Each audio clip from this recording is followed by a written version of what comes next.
remember Socrates as the founder of Western philosophy and one of the most influential minds in history.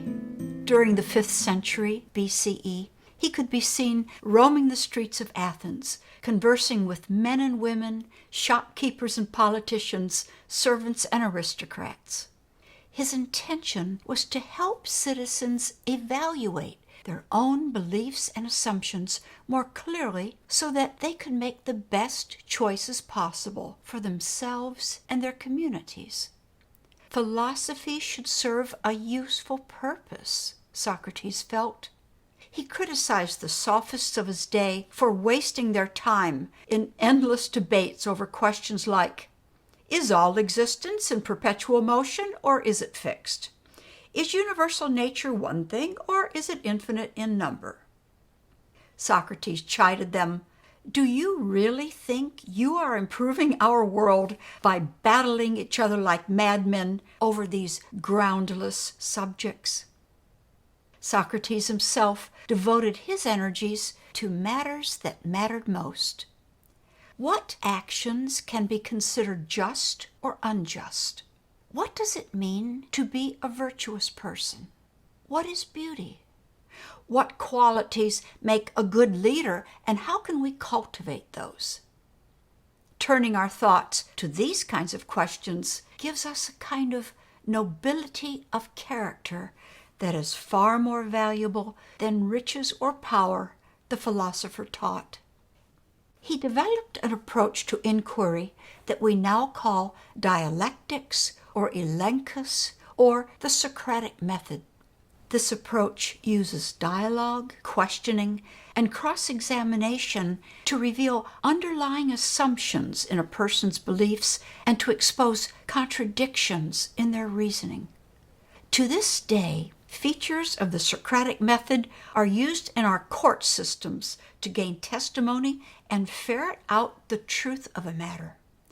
They are used as a powerful tool in education, political philosophy, moral philosophy, and even some forms of psychotherapy. Thousands of commentaries have been written about this man of reason and the tools he developed to help us think more reasonably. But very little has been devoted to another side of Socrates, his mysticism.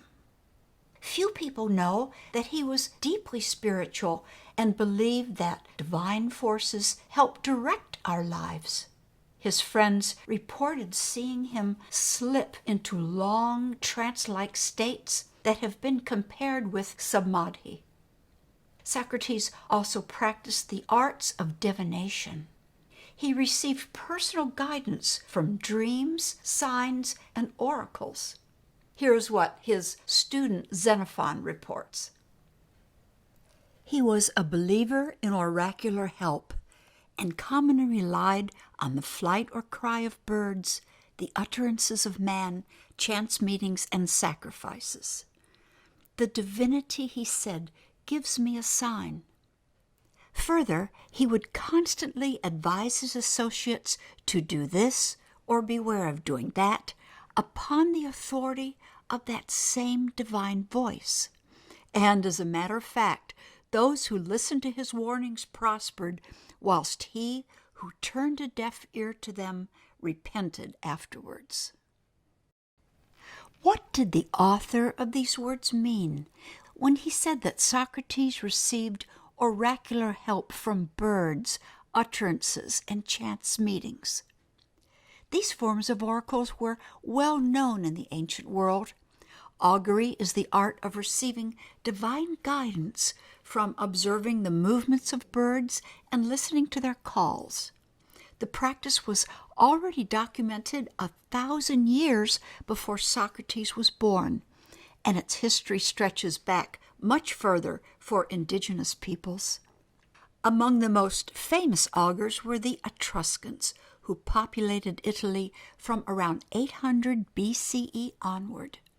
In one mural from an augur's tomb, the diviner seems to be receiving mental impressions or insights from a bird.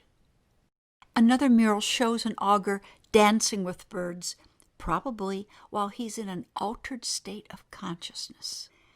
A popular type of oracle from Socrates' time was called a kladon.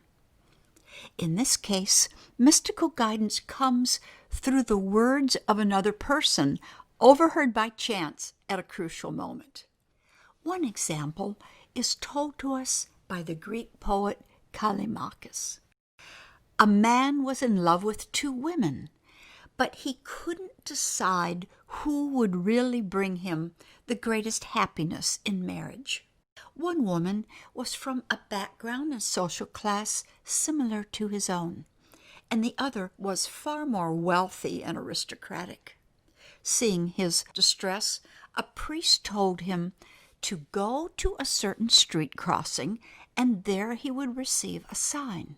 The man did this and saw a group of boys playing some kind of game and shouting loudly. One voice rose up from the din above the rest and said, "Stay with your own rank." The man knew instantly that he had his answer, and he married the woman whose rank was similar to his own. Now, Socrates made it clear that he didn't think spiritual guidance came from the birds themselves or from the voices in a crowd or even from the famous Oracle of Delphi. The wisdom comes from a higher source that uses these instruments as a way of communicating. That's why he always said, "The divinity gives me a sign no matter what form the sign took." But what really did Socrates mean by this? The Greek word he always used was daimonion, which, according to scholars, can roughly be translated as the spiritual or the divine or the metaphysical. This term is not to be confused with daemon, which in Greek times meant a force of nature or a guardian spirit akin to our idea of guardian angels. Writers through the ages have struggled to identify what Socrates' daimonion really was, but the philosopher himself thought that such matters were beyond human understanding. He simply called it a divine something. Here is what he said about it at his trial in explaining why he never entered politics as a profession. "You have heard me say in many times and places that something divine comes to me, the very thing that Meletus ridiculed in his indictment.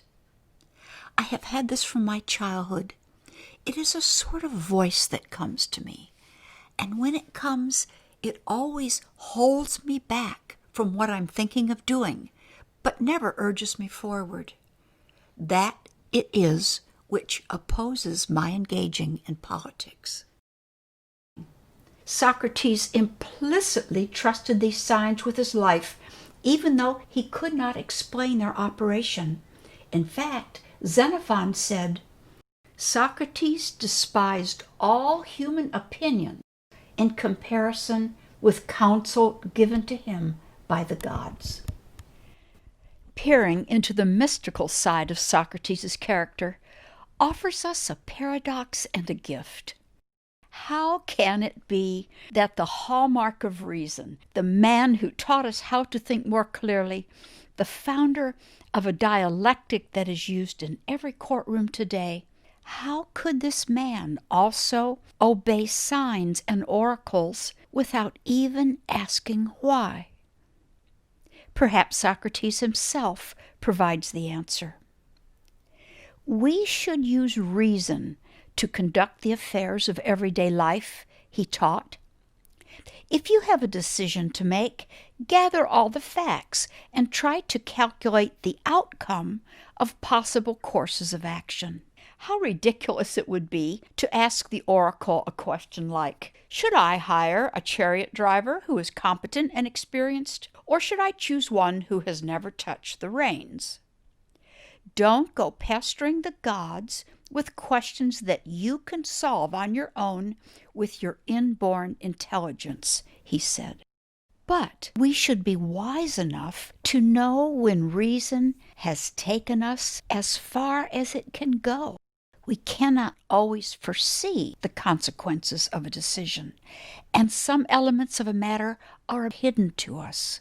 That is when Socrates said, we must rely on advice from above. Throughout his lifetime, Socrates demonstrated that reason and mystical knowing can live side by side. They are not enemies of one another. But we must be wise about when and how to use each of these powerful tools in the best ways possible. Then we can cultivate all dimensions of the psyche in fullest measure and become, as Socrates said, as much as possible like the gods.